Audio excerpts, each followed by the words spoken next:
What's going on, everybody? Welcome to another episode of Pod Scum. I'm your host, your bastard of ceremonies, Reckless Rex Ruger. That, if you couldn't tell by keeping those big two front teeth right there, is my sidekick, watching my back, guaranteed to not say a goddamn word during this episode, because he never does. He's a puppet, for God's sakes. The Freddie Mercury puppet.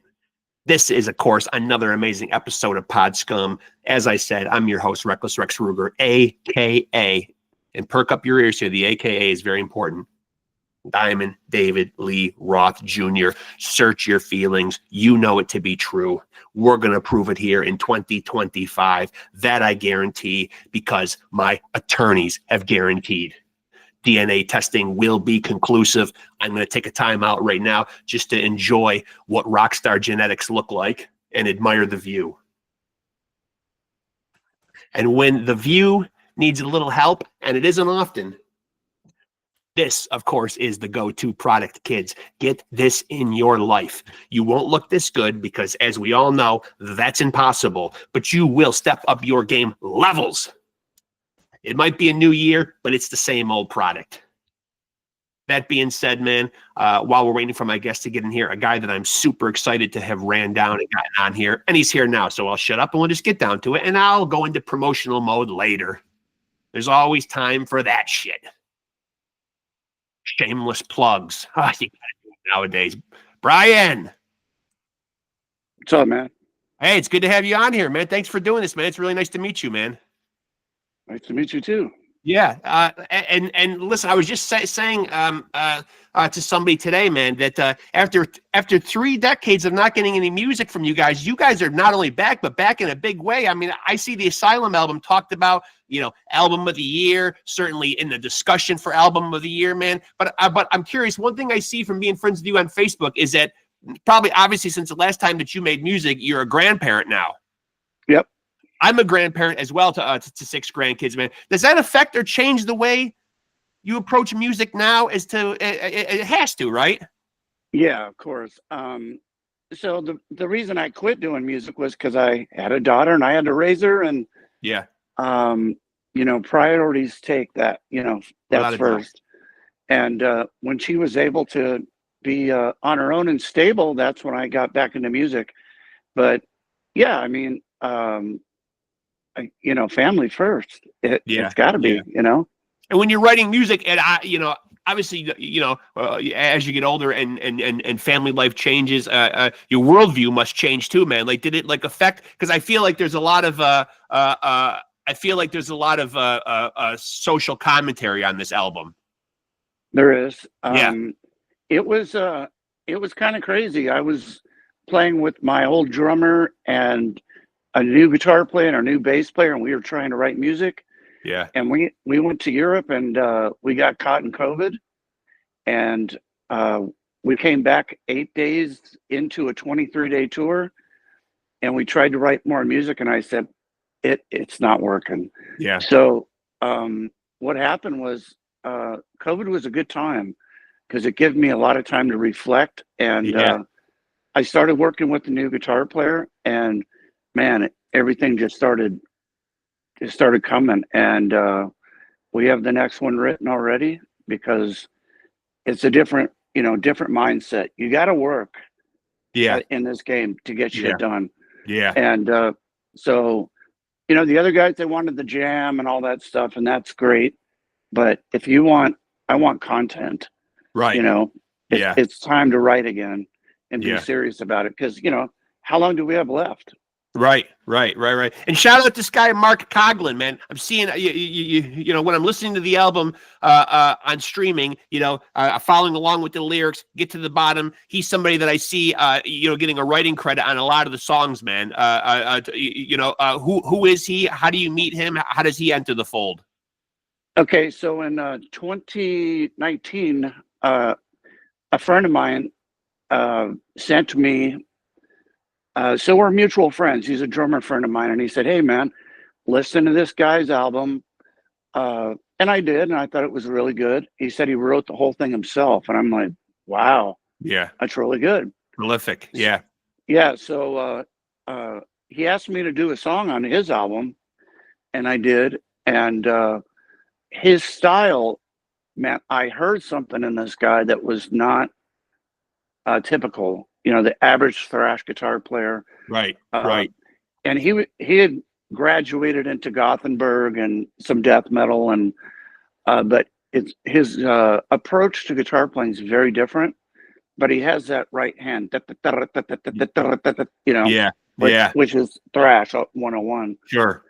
And so I said, well, you know, let's do a song and see what happens. And I wrote one song with him, and I sent it to a friend of mine, and he said, hey, can I turn this into the record company? I said, sure, go ahead. And they offered me a record deal, and Mark he had been around in Tucson for a while, but he got tired of playing games with people, you know, singers that, you know, it's just one of them things, you know, what you deal with musicians. We're gonna. Right. You either do it or don't. Right. It's the follow through. Yeah. So the good thing with him, he's a completist. So we write stuff and we get it done. And then instead of having a bunch of riffs here and there. And so, yeah, me and him wrote the entire third album, Asylum, together, and went pretty good. Were the other guys involved in the creative process, or was it mainly just you and Mark? Just me and Mark.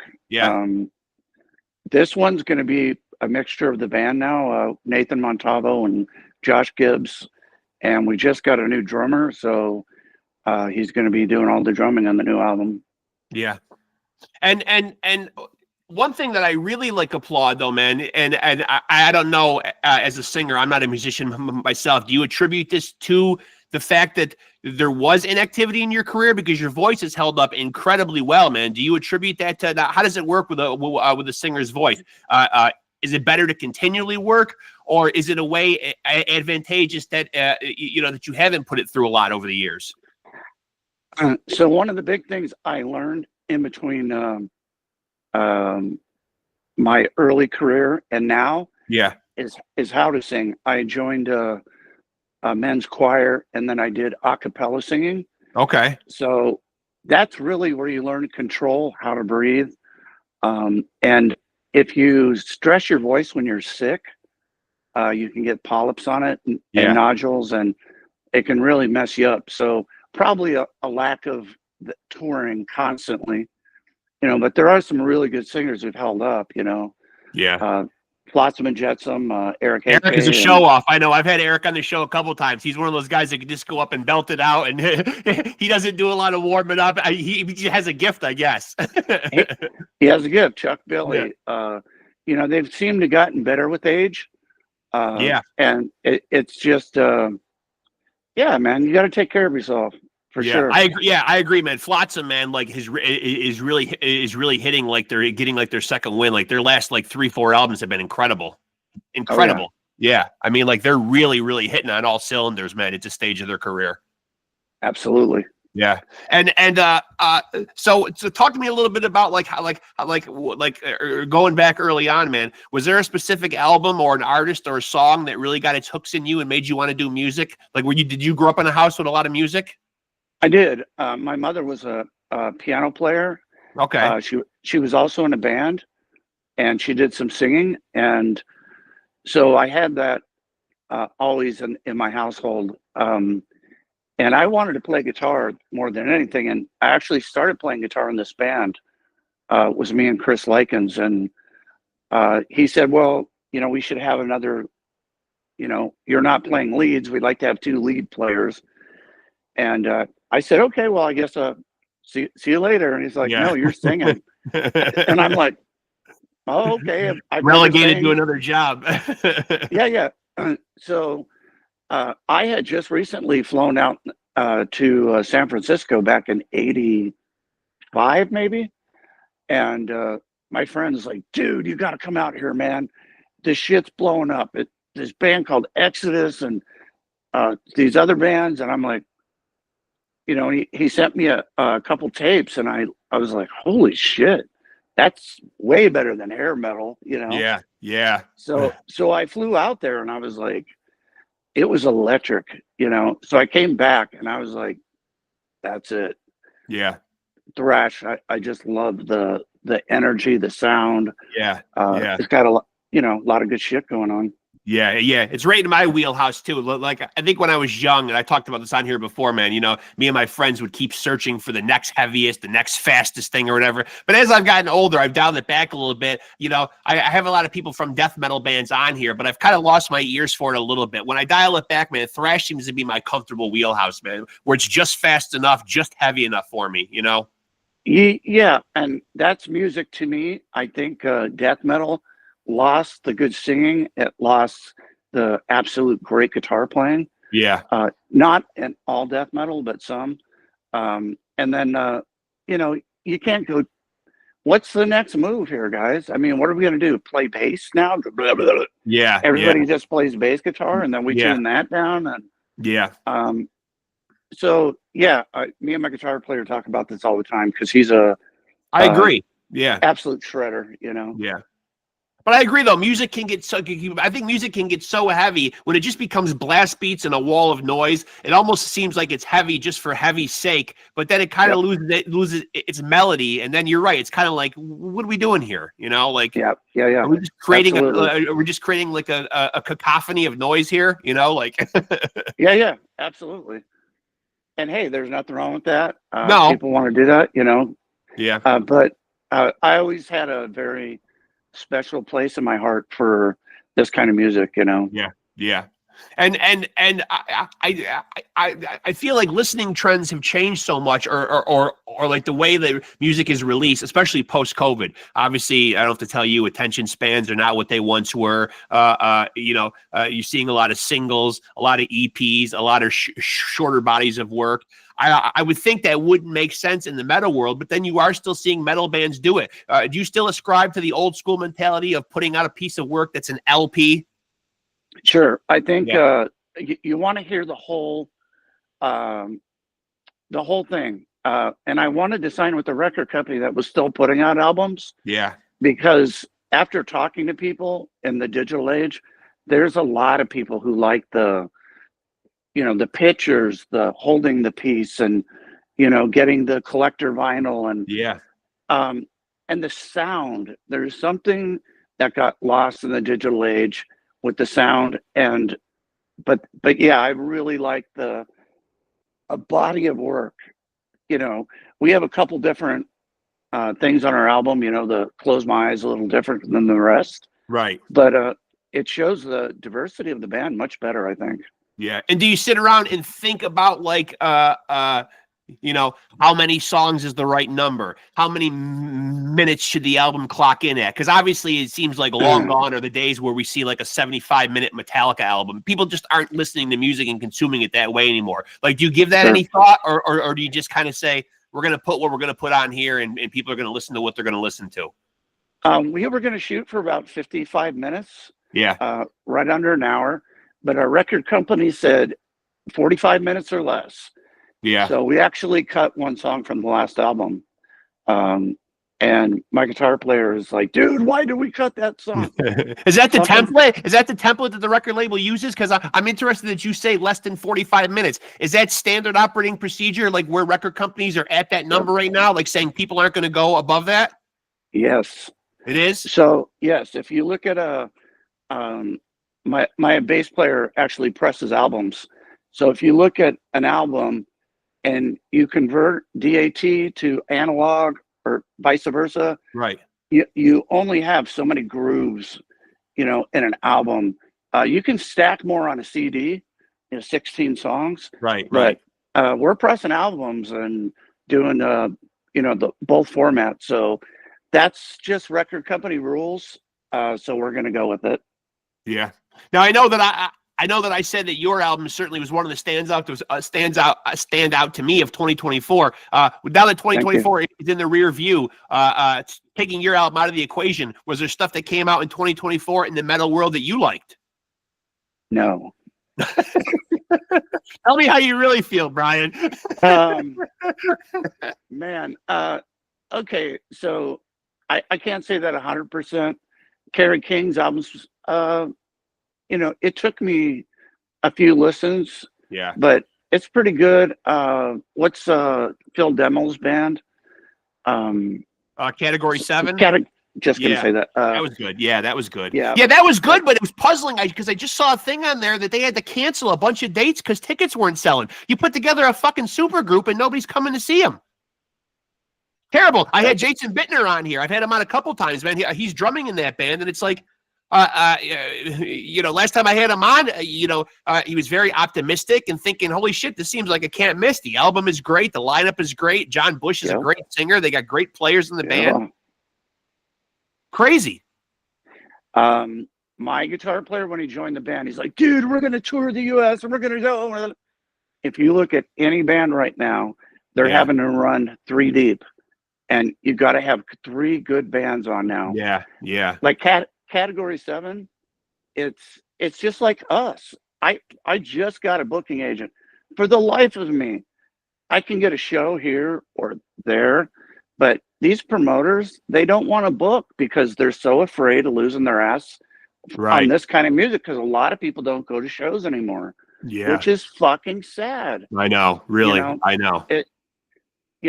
We played Reggie's, and there was another band that came in before us, and the guy said they had 87 people, and they're a known band, and we just talked about them. Yeah. I'm not going to say their name, but it just, what the hell's going on? Like, we would have packed the house at any other time, but it just seems like, especially post-COVID, man. It's a different world we live in. It's kind of crazy. I try to throw that into the podcast as often as I can, like usually as my little post-amble after the interviews, man. For people to get out there, go support their bands, get out to live shows, go buy something at the show when you're there, buy some merchandise or whatever, man. Because it sucks because the streaming platforms really don't seem like they get you guys paid the way you should, man. And it's really, really sad. It's really sad because, like, what kind of a price do you put on a piece of art? You know what I mean? Like, someone's giving you a piece of themselves. How do you quantify that in terms of a monetary value, Well, it's they quantify it as a piece of paper, maybe. Good work. Here's a piece of, it's not a fucking dollar. I might be able to do something with it, but if you look at the percentage on a penny per play, and then the guy from Spotify is a multi-billionaire. Right. Like, what's going on? Like the record companies, and I wish people, what's her name? Taylor Swift. People like that need to stand up and say, look, she doesn't care because she's a billionaire herself. Right. And people like that need to stand up for musicians and say, look, this, you remember when the Me Too movement happened? Not the black, the white, but Me Too, people being left behind. Like, the musicians get screwed everywhere we go. They do. So you got to love what we do because, you're going to get screwed doing it. And what about crafting the songs on this, man? Like, we talked about you and Mark working together or whatever, but what's the creative process like in terms of, like, what's the motivation like nowadays? Like, obviously I said there's a lot of social commentary and certainly stuff that's relevant nowadays, but what typically comes first for you guys when you're crafting a good song? Is it a title, a line, a riff? Like, what comes first? Drums usually. Okay. Drums come up and then the riff comes up. And then, the big thing with the way we write is the segues, how one riff connects to the next. Connects to the next. And so me and Mark both are of the opinion, you can listen to a piece of shit song, but if it has the hook, that one piece in there where you're just going, this is killer. That's good songwriting. But if you can make the song good, great riffs, great transitions with that hook, with somewhat intelligent lyrics on it, man, you might have something there, So a lot of things that happened during COVID, with a political especially, I just never thought I'd witness in my lifetime. I know. I'm like, what the hell is happening to humanity? I know. I love this country. and to watch people want to go up to the Capitol and deface it, first of all. Yeah. It was sad. It is horribly sad. And so, you know, there was a lot of things to write about, and we've always kind of done that. So, yeah, thanks to all the chaos. Yeah, I know. It makes for good music. Yeah, it does. Stokes the creative fire. and another thing I've learned from talking to musicians on here, you know, great songs, great songwriting, all good riffs, all that stuff that you mentioned. But I've realized though that even the sequencing of an album and the way one song flows into the other is an art in and of itself. You know what I mean? Like that's really one of those things like where like, you know what I mean? Like, and again, that goes back to the dwindling attention spans and people not listening to an album the way it was intended to be played from start to finish or whatever. You know, does a lot go into that too? Yes. For the first song, you want to be hard hitting. Yeah. You know, and something that's catchy. So well, they want to go on and listen to the next one. And we wrote this so at the end of Close My Eyes was going to be the last song. Right. But we were doing an LP, so we figured side one, kind of calm it down, get on side two, and you know, hit you in the throat again. So we, you know, all of it, and it's wonderful working with Mark because he's kind of like I am. I'm very cerebral when I'm thinking about things you're asking. Yeah. Of how I would want to hear it. And right. So we do think about that stuff for sure. Yeah. And what about like, you know, we just talked about getting out to see bands live. Where do you stand now at your age? And as you said, having grandkids and stuff, you know, touring and selling merch, as I mentioned, such a big part of the business right now. Do you still enjoy that part of it? And like, what's a comfortable itinerary? What's a comfortable itinerary to go away for now? Because obviously, you know, that kind of travel, you're away from your creature comforts, you're away from the things that you love and stuff. You know what I mean? Like, do you still love that part of the business? Not so much. It's the reason being is we're not on a big label and we don't have tour support. Yeah. When we first got signed, we were on Road Racer. Right. We had a tour bus. We were up on tour with Sacred Right for 2 or 3 tours. You know, we shared it, but the price of stuff now, the logistics. Yeah. We don't have a manager now, so it's not what it once was, but you know, one of the things I do enjoy is playing with bands like Violence and Hyrax and Exhorder. We just did that down in South America. Yeah. Last February, and my God, hell yeah, I want to see that show. Yeah, I know. I want to be there. It's like, wow, this is great. Well, I'm glad you brought that up. That segues me into some of my subjective questions here, man. You know, that I want to kind of ask you at a personal level. From a fan standpoint, and you just alluded to being in the audience at a show, are there people that you've gotten a chance to see live where the performance has stayed with you? So, you know, somebody that you saw that really blew you away? The first Exodus show I've ever saw stayed with me. Yeah. I saw Metallica several times. Up till Injustice for All, but I saw Metallica in a place called, the hell was it? It was in Phoenix, and they opened up for Wasp. Wow. And yeah, I mean, even just hearing Metallica opening for anybody is pretty surreal nowadays. Yeah, absolutely. But you know, man, we played with so many great bands over the years, but yeah, so I used to go see Megadeth back when they had the white van. Yeah. On Killing Was My Business. And they used to play Phoenix about every other month, and Flotsam and Jetsam would open up for them. Yeah. And we pulled up to the venue one day, and we got there like an hour, 2 hours early. We pull right up next to this van, and the door opens up, and it's Dave and the boys, and they're all stoned. They're like, "Hey man, you guys want to get high?" And I'm like, absolutely. I didn't know that moment who they were. I was like, oh shit, that's Dave Mustaine and Megadeth. Yeah. My God. Yeah. But yeah, it's you know, whenever you go see an electric concert, my God, it stays with you. Yeah. It still gives me a rush, you know. And what about your own listening trends? Like when you're around the house and you listen to music, you're puttering around the house, you're doing this, you're doing that, cooking, cleaning, whatever you're doing around the house. Do you tend to fall back on the stuff that you're familiar with, or do you explore and try to find new music, or is it hard to find anything that's exciting? Man, songwriting has gotten to be a thing in the past where people really write good songs. Yeah. It seems like they've run out of ideas.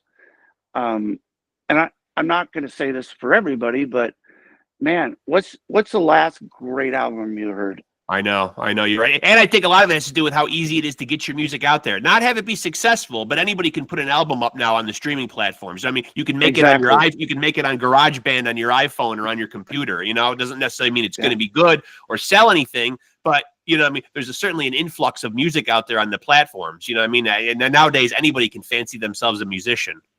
Sure. And the other thing is the good bands seem to go to the same producers all the time. So you have the same exact cookie cutter drums, bass, guitar, and, you know, Andy Sneap is incredible. Yeah. You know, but does Testament need to go to Andy Sneap? I don't know. I kind of miss the more just that raw energy in the studio. Yeah. And, you know, the way we write is different. The way we go in the studio is different. I got a studio in my house now. Yeah. You know, who would have ever thought that? Holy shit. You know, has all the advances in technology possibly maybe ruined that rawness that you're talking about a little bit?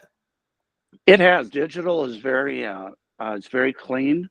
And if people can overdo it and polish it and move the track a little bit this way and cut and move it here and everything just doink, doink, doink. It loses that.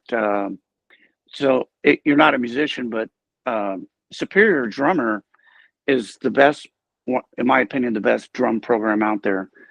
And for years, they've had this little thing called Humanize.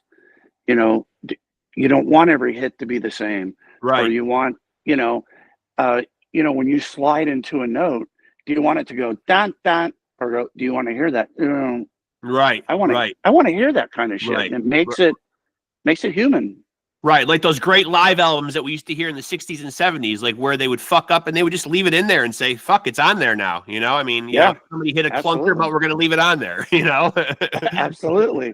I think technology too, you know, I get a lot of people on here. It is a polarizing topic, but it also gives us a little bit too much of a peek behind the curtain where like where we used to just get what we could get from like, you know, heavy metal magazines and like just like, you know, word on the street, man. I mean, it feels like now sometimes we can get a little too close to our favorite artists and we know a little too, like, I don't need to know what James Hetfield had for dinner last night or like, you know what I mean? Sure. Like, I wonder sometimes if that actually hurts the credibility. I guess fans maybe feel like, oh, I'm being let in. I'm following James Hetfield on Twitter. I don't know if he tweets or not, but I'm following this one on Twitter. I'm knowing every move that they fucking make. You know what I mean? Maybe you feel like in some kind of like a strange way, you know what I mean? Like you're akin to these people or something. But yeah, I don't know. It almost feels like back when I used to listen to death metal, you know, or thrash metal, you turn the album over and you'd see four guys in a photo shoot somewhere out in the woods, hair in their face, and you just hear the music and you'd be like, wow, this is scary. These guys are terrifying. Who the fuck are they? You know?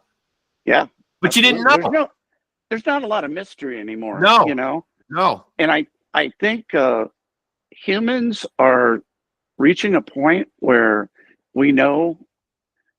I wrote this song. It's God Can't Save Us All. And one of the lines in it is when every stone's untouched, you know, because humans, we touch and fuck up everything. Yeah. Yeah. We go cut down all the fucking trees. Yeah. Oh, we want more. Yeah. Every block looks the same. Yeah. Where is the mystery?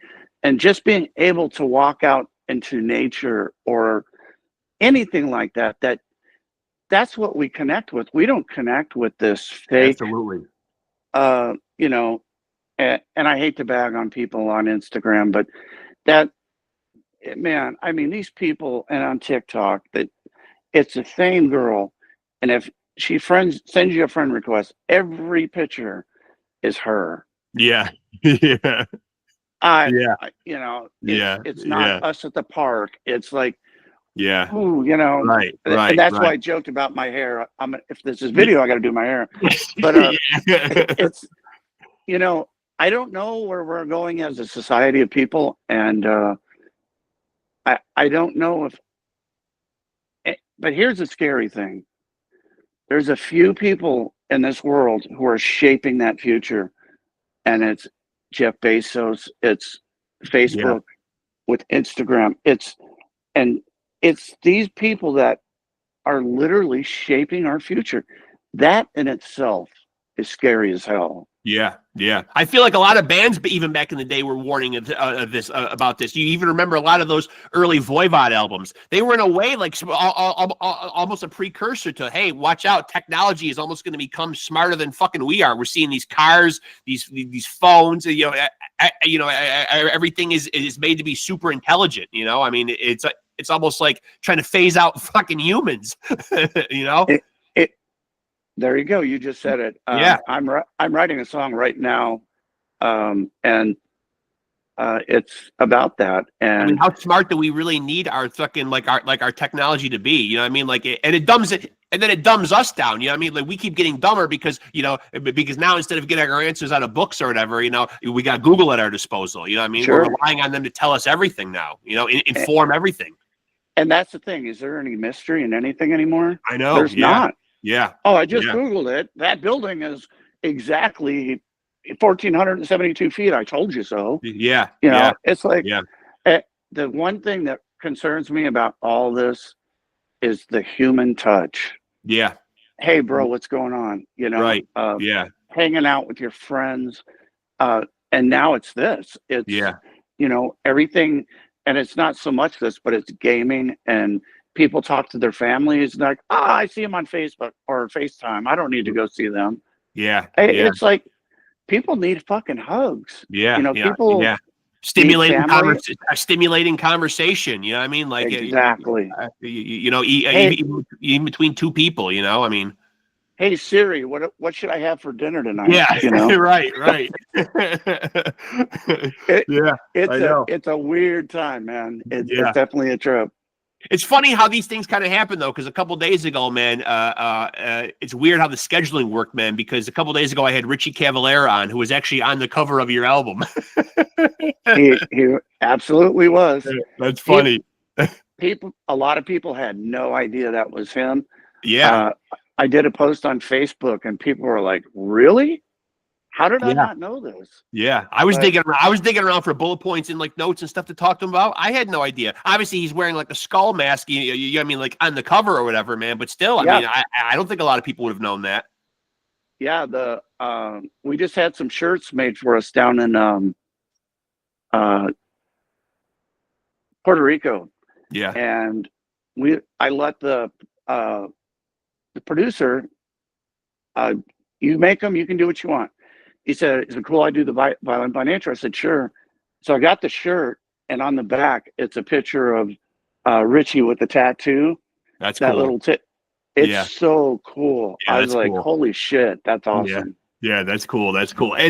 And so you said that you were already starting writing into the next album. So like when you put out an album in today's musical industry, you put out an album out in 2024. Remember back in the 80s and 90s, this template used to be a little more cut and dry. A band would put out an album, they would tour. The album would kind of have a life for 2 or 3 years, and then your favorite album, your favorite artist would follow that up, and it would be a couple years, sometimes 2 to 4 years between albums. Sure. Has that timeline changed now? How fast would you like to be releasing music? Well, at my age, you want to get them out. Yeah. I don't know how long, I'm going to be able to do this for. Yeah. That's when you watch the candle and it's getting close. Sure. I think that fire burns a little deeper. Yeah. But to your question, I want to write always, if you have it in your head, put it down. Just put it down. And then, piece it together. And then, so we do a lot of this, sending parts of songs or composing and then send it back. And man, that keeps us busy. It keeps the mind busy. Sure. And you don't feel like, now we all live in different places, but it makes you feel like you're still in the band, Yeah. Instead of, hey, I'll see you in 3 months, Right. So yeah, it's I you know our label wants one every year and a half, so we're probably going to be on schedule for Christmas Okay. 25. Okay. So yeah, I'd like to get one out every year and a half. That would be great. And because so much time went by between releases, and I know you talked about at the top of the interview, raising a family and all that kind of stuff, though. But when you see bands enjoy success and get the accolades, like we know the big four, as we know it, the Metallicas, the Megadeth, the Anthrax, and the Slayers. Do you ever lament it all, or look back and say, hey, if we had gone pedal to the metal, man, maybe we'd be right there? Or is that not even a healthy way to think? Like, can you not even think that way? Oh no, I truly think this is a bold statement. I'm not trying to be a bummer here or a downer. No. In between Socialized Hate, Violent by Nature, we toured, came back, we wrote another album, and in that time we were in every magazine. Yeah. I mean, you could walk into 7-Eleven. Oh, there's Brian on the cover, or there's an article of Atrophy. There's a poster inside the.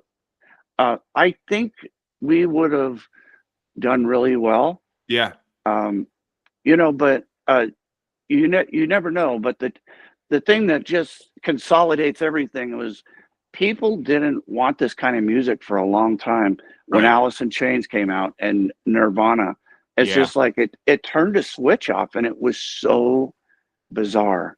Yeah. And it was sad. Yeah.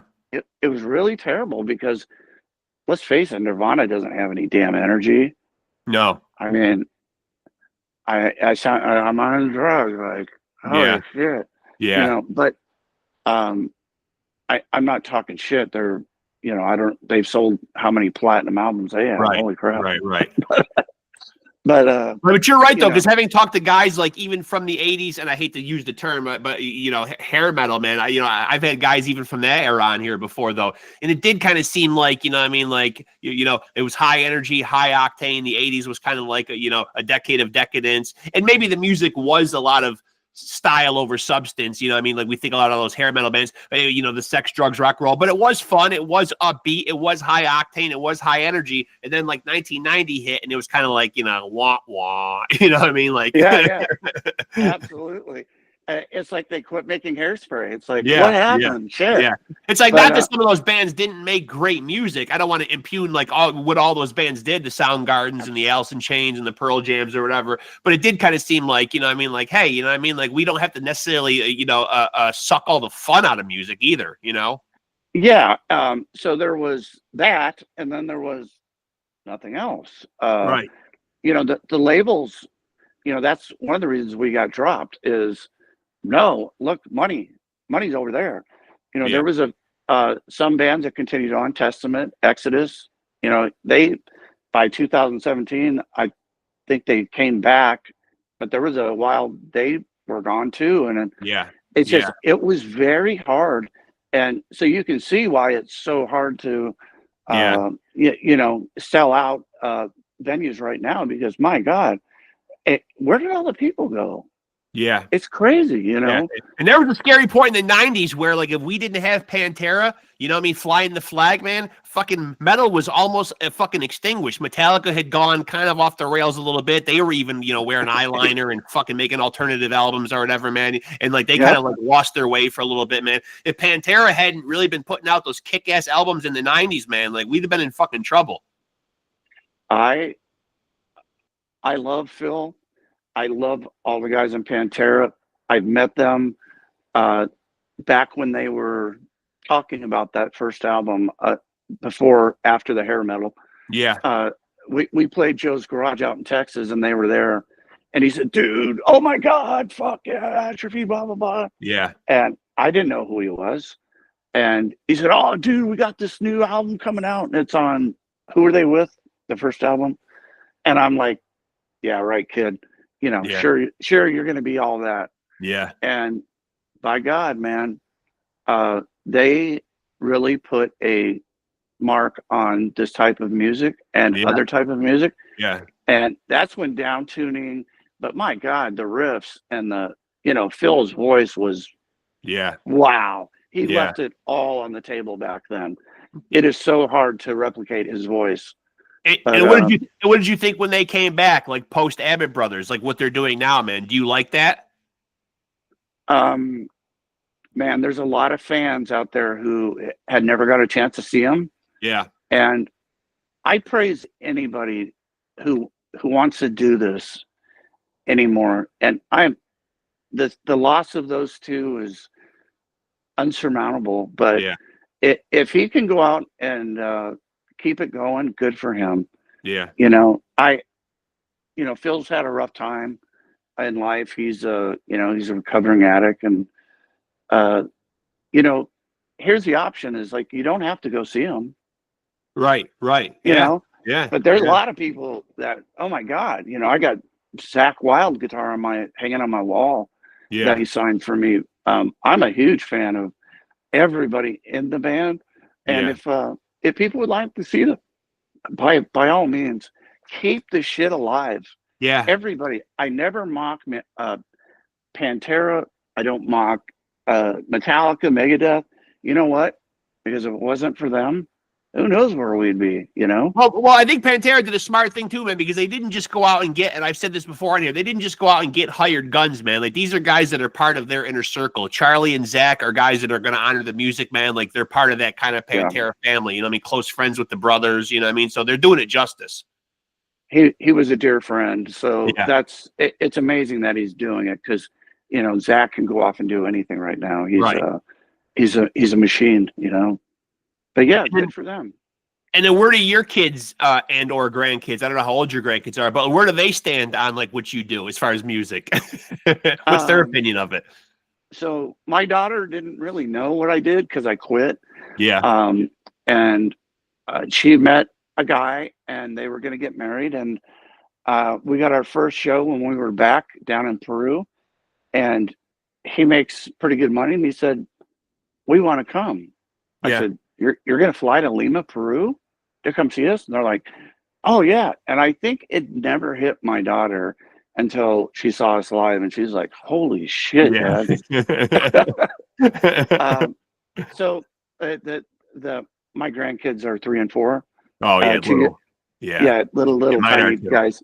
Yeah. But last night I got to watch them. And before she went to bed, she asked me to sing her a song. So I think she gets a little inkling of what I do. Yeah. But I've had really good support from my family.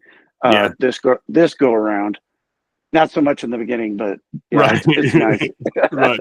And now one thing that's hard to do sometimes, though, man, in today's musical world, and you see it a lot in the metal world, the hardcore world. You see when you go to like Wikipedia or you go Google a band, you'll see that laundry list of ex-members. Obviously, like, you guys were inactive for a long time, man. But do you feel like this lineup that you have right now, everyone's rowing in the same direction? Like, this feels like a good group of guys that's really like locked in and invested. I do. Yeah. I am shocked, and I'm so blessed. As you know, I told you. So it was me and Mark in the band, right? And I was going to get Craig and Lum to play a tune, a solo. Yeah. And Mark doesn't solo, and I don't. So we were going to get the solos farmed out. And this guy hit me up on Facebook, and he said, "Hey, I saw only 2 of you in the band making this new album. If you want, hit me up. I'd love to join the band." So I got in touch with them, and I said, "Dude, you're 34 years old, and what makes you think you can do this? This is tough." Yeah. Oh, well, I've toured, and he gave me a bunch of names, and I said, "Well, this is a little different than just shredding, right? Playing Yngwie Malmsteen." And he said, I know. He said, "I went to music school out in California, and me and my friends used to go to the library and look up bands from the 80s. And he said, dude, I always loved your band." And I said, wow. I said, you know what? I'll give you a tryout. Yeah. And I got him in the band, and he is not only holding the flag for us, he wants everything that we had before and then some. And he's always willing to go the extra mile, and so is Mark. I mean, he shout that guy. Give that guy a shout out. What's his name? Mark Coughlin and Nathan Montalvo. And Nathan Montalvo is the guy that out of the clear blue said, I want to join the band? Yes. Yeah. Wow. And while we were writing the album, our Facebook guy said, hey, do you guys have a bass player? I said, no. And he said, well, why don't you hit up Josh Gibbs from Malevolent Creation? And I said, if he wants to join, I'll hit him up. So I hit him up, and he's like, hell yeah, dude. And he played Preacher perfect. Yeah. And so I gave him 5 tracks. We already had the entire album played from another guy.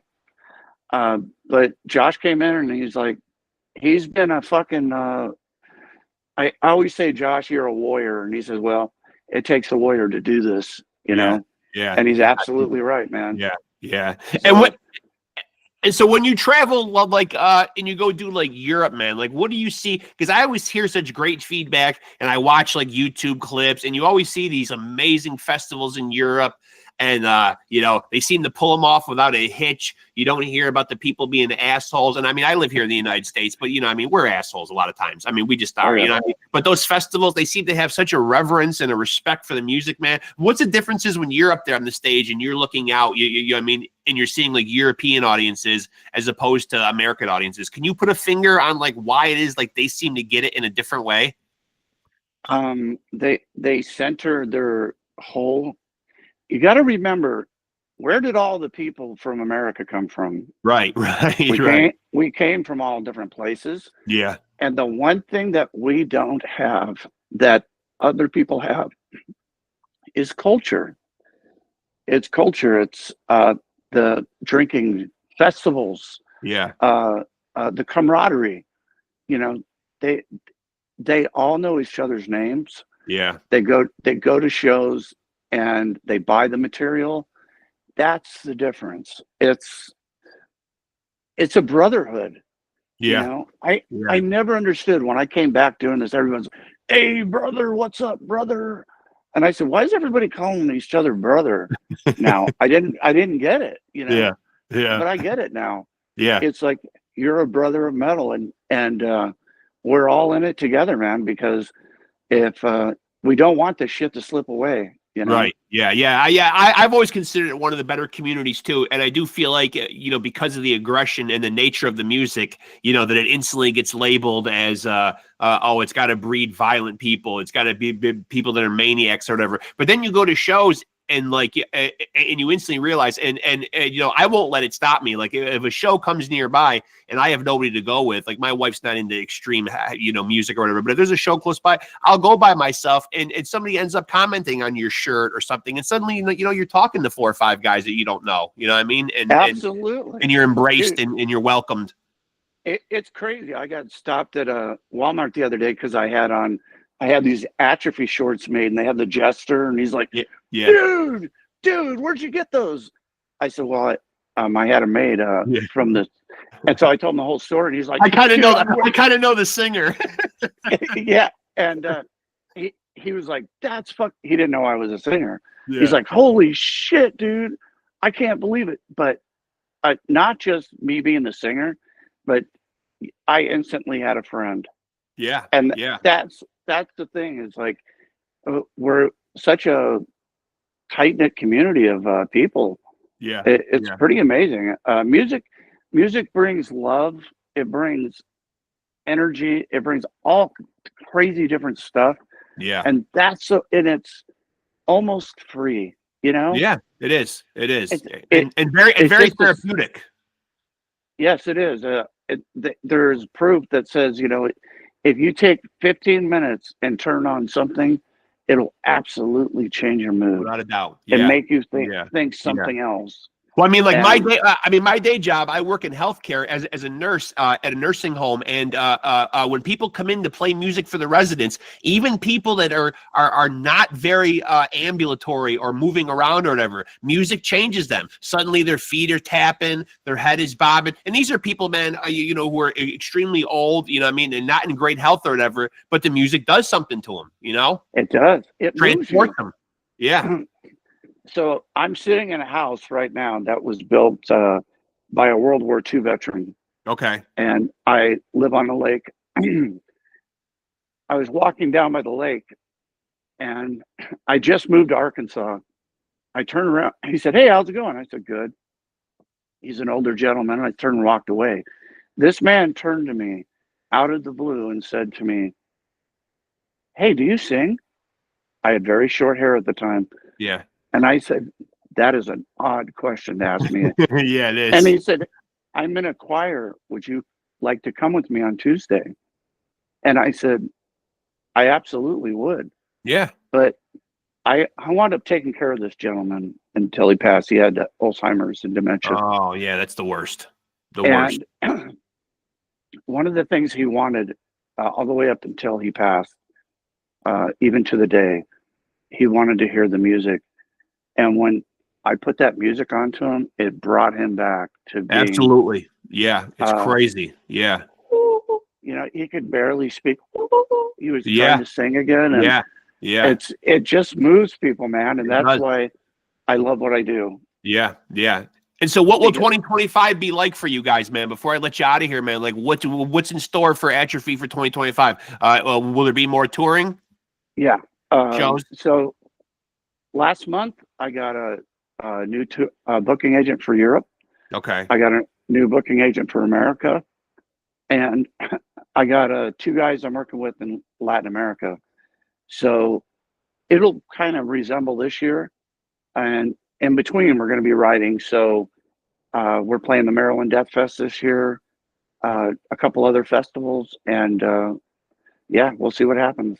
And you would like new stuff out around Christmas? Yeah, for sure. Yeah. That's the goal? Yeah. Yeah. Yeah. And where's the best place for people to tap in, man, on Atrophy? Like, do you guys have a proper website? Where's the best place? Instagram, Facebook? Facebook and Instagram. We're at Facebook Atrophy, or you can go to Instagram Atrophy Thrash. Yeah. And we just got that open like last year. So if you could smash the like button on either or. Yeah. But yeah, we'll keep you informed of what's going on with the band and everything else. Yeah. And the weird thing is, which I hate, but it's part of the music business now, is people go and look at those numbers to see how big you are. They do. They do. I brought that up a couple times on here, man. Sometimes, sadly, in today's music world, man, it's not even so much about the talent, but it's about your social media presence in your profile. Sometimes, you know what I mean? Like, you don't always have to be blessed with talent, man. But if you're somebody that's like, people are intrigued by you, or they're curious about you, or you're somebody that's constantly on social media. I mean, it seems like people. It almost seems like people care more about you doing that than what you're actually putting out as far as artistic material. So I brought that up to my guitar player because he's younger than I am. And he said, "Oh, man, you've got to be on Instagram and all this stuff." And I'm like, "Well, why? I'm putting out albums. People like the music, right?" Right. So he said to me that he thinks of like as $1. And I'm like, okay. And he explained it to me. And I'm like, so I looked at other bands and they'll have 250,000, likes and views. Right. And there are people out there. I said, well, what the hell? Why don't I just go buy 100,000 likes, Yeah. And he says, well, no, if you put some material out and then hit the $5 button so it goes into another market. Yeah. And I said, well, aren't we buying likes? Yeah. So what's the difference? Right. And so I try not to overexpose myself because I don't want to seem like I'm a egomaniac and look, I got a new guitar and I'm doing this. But I guess people really like that. So yeah, maybe that might be my bad. Apparently you know? that's the world. Apparently that's the world we're in right now. You know what I mean? Yeah. It's an Instagram, TikTok. It's an Instagram, TikTok world nowadays. It is. It It is. is. You kind of got to be. You kind of got to play ball, man. You know what I mean? Like, it's like even me doing this podcast. I mean, I only have a Facebook. You know, when new episodes come out, you know, I put an update on there. There's something new out on the YouTube channel, man. But you know, it's hard sometimes, man, because you want to play ball, man. But I'm 51 years old. I'm kind of old school too. It's kind of like, you know what? I don't want to be all over the place out there. You know what I mean? Like, is it really necessary? You know what I mean? Like, So- you know, if people like what you do, man, and you got a channel up there and you're advertising it in one place, people come across it, man. They were meant to come across it, and they tap into what you do. You know what I mean? I'm not sweating it. I have a day job. I mean, I'm not making my revenue off of this or anything. You know, I just enjoy doing it. So that's exactly what you just said. People that don't have other things to do. Right. I'm telling you, dude, between managing the band, writing music, trying to book shows, it's a full-time job. Yeah. I promise you. Yeah. From the moment I get up, I'm answering emails, blah, blah, you know. Yeah. It's enough. I try to get back. I try to get back to everybody as fast as I can, but you know, it's just it's part of the business, you know. Right. And you also have to step away from it and decompress though, too. You know what I mean? Take your eyes off the devices sometimes too. You know what I mean? Yeah. And let yourself wind down a little bit too, you know? Absolutely. It's hard. But It's yeah, hard. when we're done, just send it over to me. I'll whatever I will. in a link or whatever, and I'll post it for you. Yeah. Yeah. I'll have it up in the next day or two for sure, man. Where do you live? I'm in upstate New York. Hey, cool. All right. Yeah. And you said you're in Arkansas nowadays? I am. Yeah. I'm up to my elbows in fucking snow and cold here, man. It's that time of year up here. It's going to be 16 degrees tomorrow. So yeah, it's shitty here. It's freezing. Yeah, it's cold. It's cold. Yeah. But I mean, you know, I've lived here my whole life, man. It's not like it's a huge surprise, man. Like we know it's coming at some point in the year. You know what I mean? It's not like, you know, I'm bowled over and shocked that I see white out there. You know what I mean? Like, you know, you live here long enough, you kind of know, you know, it's coming at some point, you know. Winters have been more milder though. I will notice, man, people used to laugh and poo-poo all the, you know, all the climate changes and everything, man. But I see less and less snow here all the time. Cold, yes, but snowfall, not as much, man. I remember huge piles of snow and constant blizzards and snowstorms when I was a kid. Not anymore. I used to see it on TV all the time. Yeah. I moved here in 1990. I moved here in 2000. In 2004, we had 3 feet of snow. Yeah. Okay, 3 feet. Ever since then, maybe 3 inches. Right. Yeah. It's just crazy. It's crazy. And I don't care what people say. If that explains everything. The wildfires, the 100-mile-an-hour Santa Ana winds now. Yeah. Wow. Yeah, I know. It's like Mother Nature. It's like Mother Nature's letting us have it, man. You know? Yeah, they sure are. Yeah. But listen, brother. Listen, dude. I really appreciate you doing this, man. I had a blast chatting with you, man. And for sure, keep in touch, man. When shit's cooking, man, or even when it's not cooking, fuck it. We'll get on here and we'll do it again. I'd love to have you back. That's awesome. Thank you so much, bro. I greatly appreciate it. Yeah, I really appreciate it, man. And for sure, keep in touch, man. It was great talking to you, man. Really, I appreciate it. Thank you so much. Yeah, appreciate it, Brian. Thank you, brother. Have a good day, bro. We'll talk again soon, brother. Thank you. Later. All right. Bye. There he goes, folks. That is the great Brian Zimmerman, vocalist, frontman for thrash metal band ATROPHY. They are back. You might remember them in 1988 putting out Socialized Hate, and then following that up in 1999 with Violent by Nature. And then you might have been like, where the fuck did they go for the last 34 fucking years? Well, Brian just, I think, cleared that up. But then they come back in 2024 with Asylum, and boy, are they fucking back, man. Back with a fucking vengeance. As I said earlier, possibly the album of the fucking year, man. 9 songs, 44 minutes.